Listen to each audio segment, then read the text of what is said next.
Well, we're starting a new Masechet, a new tractate. We start from Masechet Berachot, Perik Rishon. The Mishnah will start discussing the mitzvah of Kriyat Shema in the evening, and then we'll continue with other halachot regarding to Kriyat Shema in the mornings, etc. in upcoming chapters. Ask the Mishnah, "Me'matai korin et Shema be'arvin, mishah she'kohanim nechasim lechol betrumatam." The Mishnah asks, when do we start reciting the Kriyat Shema of Arvit? The Mishnah answers, mishah she'kohanim nechasim lechol betrumatam. At the time where the Kohanim would come in back into the Beit HaMikdash to eat their truma. Ad sof hashmura harishona divrei Rabbi Eliezer. As we know, a Kohen until the end of the first shift, and these are the words of Rabbi Eliezer. So just a Kohen, as we know that when a Kohen becomes impure, he has to go through a process of purity and then go to the mikveh and bring a sin offering. After the Kohen would go to the mikveh, he would have to wait until sunset in order to eat the truma.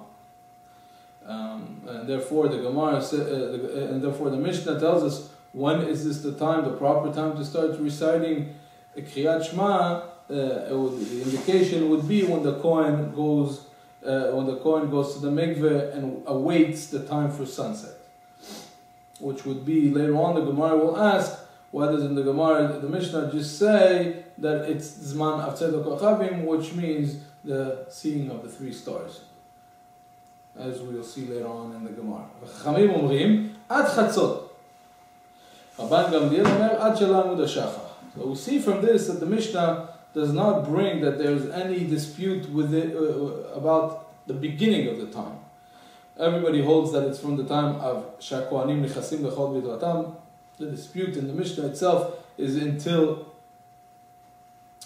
when can one recite the Kriyat Shema. So Rabbi Eliezer says until the first shift, until the end of the first Shmura Rishona, and we'll see later on in the Gemara when is exactly that time. Chachamim said until Chatzot, and Rabbi Gamliel says until Amud Hashachar. The discussion in the Gemara is not something that necessarily always dependent on time, on night time, or night altogether. The question here of Kriyat Shema is, when is it considered the time where people go to sleep? As we know, the pasuk says, "Ubeshor vecha ukumecha," ubeshor vecha, implying that it's a time where people go and lay down to sleep. That's why you find the differences of opinion between when is this exact time that people go to sleep. So according to Rabbi Eliezer, until the first shift, people still go to sleep. Before that, it's not the time where people normally go to sleep. After that, it's also not Zman Kriyat Shema. Even though we do find people that go to sleep after the first watch, nevertheless, Rabbi Eliezer holds that this is the time that most of people go to sleep, and therefore this is the most auspicious and the most proper time for one to recite the Kriyat Shema B'Arvit. Chachamim said that until Chatzot, people still go to sleep. B'Shor Vecha, we still call it the time of B'Shor Vecha. Rabban Gamliel says it's until Amud Hashachar. And though most people don't await until Amud Hashachar to go to sleep, nevertheless, it's still night. And we'll see later on in the Gemara whether Rabban Gamliel does agree with Chachamim, just like in the Mishnah itself is going to ask how come Rabban Gamliel himself not follow Divrei Chachamim. Maaseh uba'u banav mibet hamishteh amru lo karinu et Shema. So the sons of Rabban Gamliel came from a wedding, for example, from Bet HaMishteh, amru lo, and they told him, we have not recited Kriyat Shema yet, and it was after Chatzot.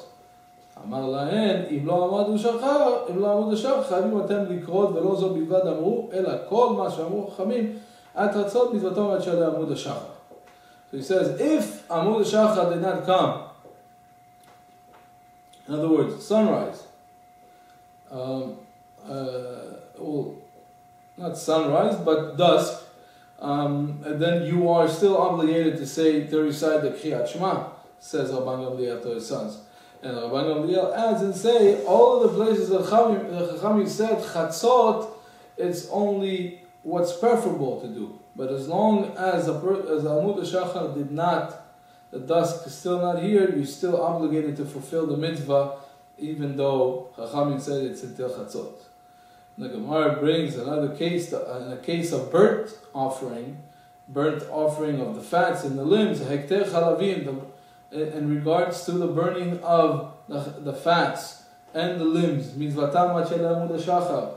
This implies also that the mitzvah is until amud hashachar, that the burnings of the fats and the limbs would be until amud hashachar. V'kol hanechalim leyom echad mitzvatam ad shel amud hashachar, and all offerings that would bring which is called here leyom echad. Certain offerings would have a limited of time, how much a person could eat, how much time he has to eat it, and then from the time that he brings it, he has the whole day and the following night until Amud HaShachar to eat. After that, the animal or the meat will have a din of notar, which is not allowed to eat anymore. Therefore, why did Chachamim say all times in all of these mitzvot that one should do these mitzvot until Chatzot kedei lachik adam min avera, in order to distance a person from doing an avera? And the meaning to say that if a person will neglect and wait the whole night, he might forget, and Amud HaShachar will come, and then he will transgress a prohibition of the Torah.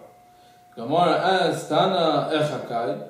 In other words, the Rashi explains where is the Gemara referring to when it starts right away.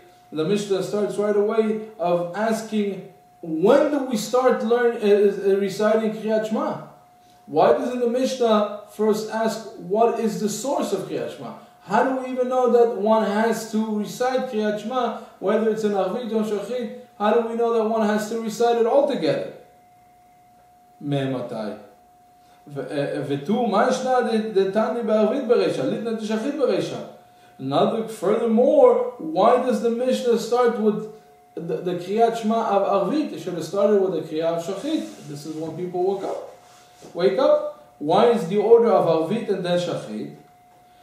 Answers the Gemara, Tana akrakai. The Mishnah is a continuation and is reflecting of the Torah. The Torah says, Dechti b'shor b'chav kumecha.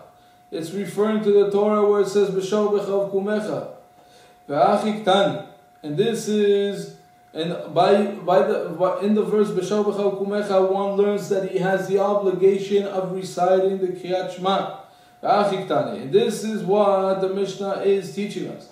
Zman Kriyat Shema deshkiva. This that we learned in the Torah, that there's a time that one goes to sleep. Before going to sleep, he has to recite the Kriyat Shema. When is this exact time? This is the proper time to recite the Kriyat Shema. It's the time where the Kohanim would go in and eat their truma. In reality, this answers of the Gemara really answers, you could say, really answers both of the questions. First question that the Gemara has, why is it that the Mishnah does not teach me the mitzvah of Kriyat Shema altogether before asking when we start reciting?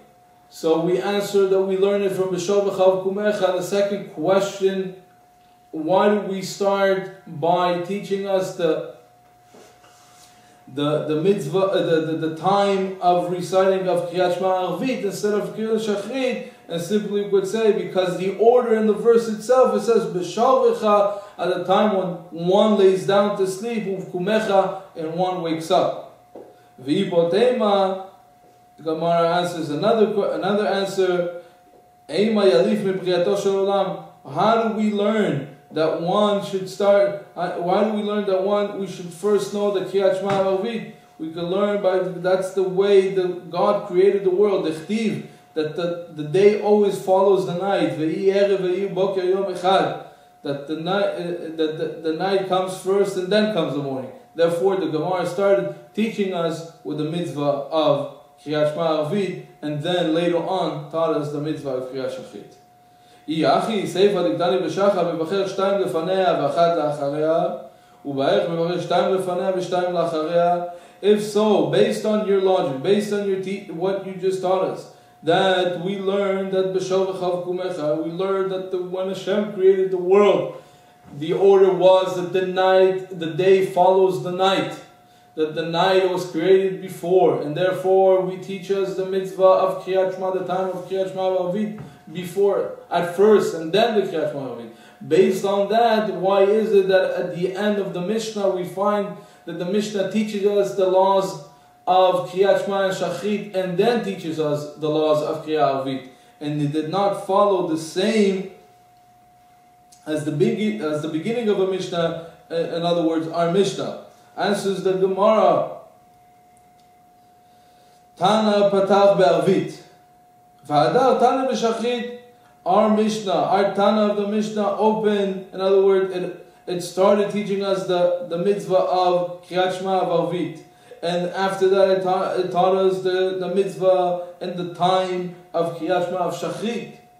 Dikai B'Shachrit, since the Mishnah, at the end of the Mishnah, it already was teaching us all the different laws of Kriyat Shema Shachrit, Parish Mina de Shachrit, it continued and explained all of the halachot pertaining the mitzvah of Kriyat Shema Shachrit. And after that, it taught us all the laws of mitzvah, all the laws of Kriyat Shema of Arvit. And that's why over there the Mishnah did not start with Kriyat Shema Shel Arvit, but rather it taught us the Kriyat Shema Shel Shachrit and continued with all the laws of Kriyat Shema of Shachrit.